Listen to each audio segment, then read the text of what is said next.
Position sense यानी स्थिति का ज्ञान।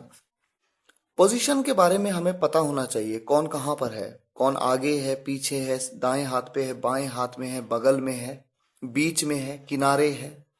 तो ये पोजीशन के बारे में इस वीडियो लेक्चर में आपको जानकारी मिलेगी। यूं तो बहुत ही सिंपल टॉपिक है, लेकिन हो सकता है कुछ नई बातें आपको जानने को मिले। तो आइए शुरुआत करते हैं। सबसे पहले बात करेंगे बगल में। जब हम किसी वाक्य में कहते हैं ना बगल में, राम मेरे बगल में है, तुम मेरे बगल में हो, तो बगल में के लिए आप किन किन प्रेपोजिशंस का यूज कर सकते हैं आपके सामने है। नेक्स्ट टू, एडजेसेंट, बिसाइड या बाय। यहां पर आने वाले सभी प्रेपोजिशंस के बारे में मैंने आपको प्रेपोजिशंस के वीडियो लेक्चर्स में समझाया था, लेकिन एक बार फिर से हम इस चैप्टर में इसका रिवीजन करेंगे क्योंकि पोजीशन सेंस के बारे में हम आज बात कर रहे हैं। तो बगल में के लिए इन चारों में से किसी का भी प्रयोग किया जा सकता है। एग्जाम्पल देखिए, वो राम के बगल में बैठा है, he is sitting next to Ram.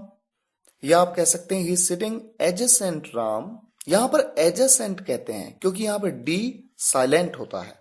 He is sitting adjacent Ram. या आप कह सकते हैं he is sitting beside Ram, या आप कह सकते हैं he is sitting bye Ram.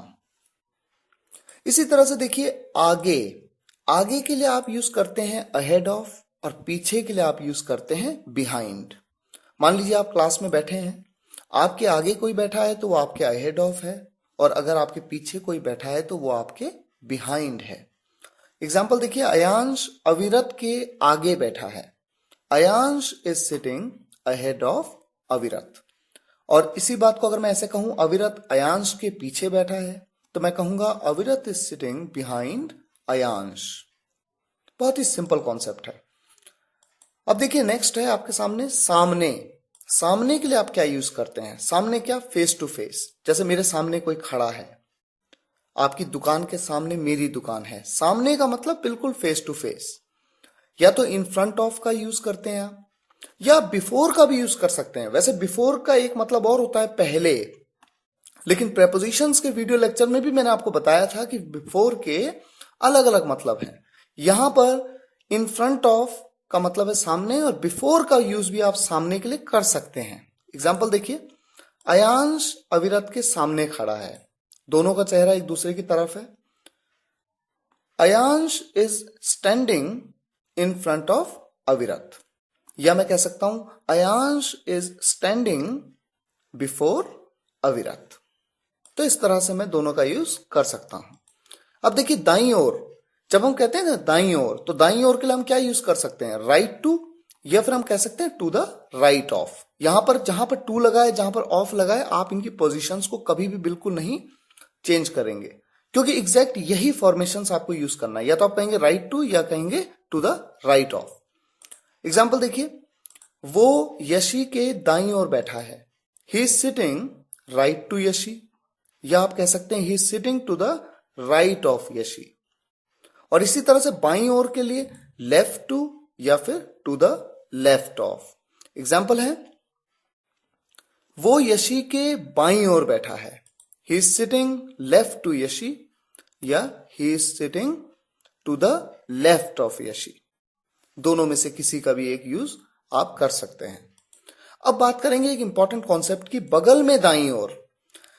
देखिए एक क्लास में अगर मैं कहूं आपके दाईं ओर कौन बैठा है, तो हो सकता है आपके दाईं ओर कई सारे लोग बैठे हों, 4-5 स्टूडेंट बैठे हों। तो अगर मैं पूछूंगा दाईं ओर कौन बैठा है, तो आप उन चारों के नाम लेंगे। हो सकता है कोई जस्ट आपके बगल में हो, लेकिन उसके बाद वाला भी तो आपके दाईं ओर है, तो मतलब वो आपके दाईं ओर ही है। लेकिन जब हम कहते हैं इमीडिएट राइट टू, तो इमीडिएट राइट टू का मतलब ये है कि दाईं ओर तो ठीक है, लेकिन साथ ही साथ बगल में दाईं ओर। तो मान लीजिए आपके बगल में दाईं ओर राकेश बैठा है, राकेश के बाद सीता बैठी है। अगर मैं कहूं दाईं ओर कौन बैठा है, तो आप कहेंगे राकेश और सीता, क्योंकि दोनों आपके दाईं ओर हैं। लेकिन जब मैं कहूंगा बगल में दाईं ओर कौन है, इमीडिएट राइट टू, तो आपको नाम लेना होगा राकेश का, क्योंकि वो आपके बगल में दाईं ओर है।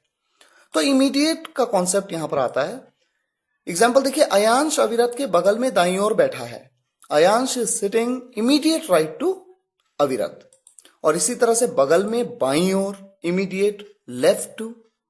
तो एग्जाम्पल है अयांश अविरत के बगल में बाईं ओर बैठा है, तो हम कहेंगे Ayansh is sitting immediate left to Avirat. इसी तरह से देखिए कंफ्यूजन अक्सर लोगों को होता है, इन फ्रंट ऑफ और अहेड में अक्सर कंफ्यूज होते हैं बच्चे। इन फ्रंट ऑफ का मतलब जैसा मैंने आपको पहले भी बताया सामने, फेस टू फेस, और अहेड का यूज हम तब करते हैं जब दूसरे व्यक्ति की पीठ आपकी तरफ हो, वो आपके आगे हो, तो आगे के लिए आप अहेड का यूज करते हैं। सोचिए आप एक लाइन में खड़े हैं और आपके आगे एक आदमी खड़ा है, तो उसकी पीठ आपकी तरफ है, इसलिए वो आपके आगे है। इसे क्या कहेंगे? Ahead of. इसे कहेंगे अहेड, और आप उसके पीछे हैं यानी बिहाइंड। और जब आप किसी से बात कर रहे हैं तो उसकी पीठ आपकी तरफ नहीं है, बल्कि आप उसको देखते हुए बात कर रहे हैं। इस स्थिति में वो आदमी आपके सामने है, सामने यानी इन फ्रंट ऑफ। तो इस तरह से इस कंफ्यूजन को आप बिल्कुल दूर करिए। इन फ्रंट ऑफ का मतलब तब है जब वो फेस टू फेस हो आपसे, और अहेड का तब मतलब है, अहेड और बिहाइंड का, जब व्यक्ति आपके आगे है। आगे है तो अहेड और पीछे हैं हम तो बिहाइंड। कुछ एग्जांपल्स देखेंगे। टीचर बच्चों के सामने बैठे हैं। अब देखिए सामने का यहां पर मतलब है सामने, फेस टू फेस बैठे हैं। टीचर सामने है, बच्चे सामने हैं उसके। Teacher is sitting in front of the students. वो मेरे बगल में दाईं ओर बैठी है। She is sitting immediate right to me. Masood Tarun के आगे बैठा है। Masood is sitting ahead of Tarun. Ram Mayank के बगल में बैठा है। Ram is sitting adjacent Mayank, या आप कह सकते हैं नेक्स्ट टू मयंक, या आप कह सकते हैं बिसाइड मयंक। और बगल में के लिए मैंने एक और बात बताई थी आपको, बाय। आप कह सकते हैं Ram is sitting by Mayank. Shalini Ram के बाईं ओर बैठी है। Shalini is sitting left to Ram, या फिर ऐसा भी कह सकते हैं आप, Shalini is sitting to the left of Ram. Nitin Tarun के बगल में बाईं ओर बैठा है। बगल में बाईं ओर को क्या कहते हैं? Immediate left to. Nitin is sitting immediate left to Tarun.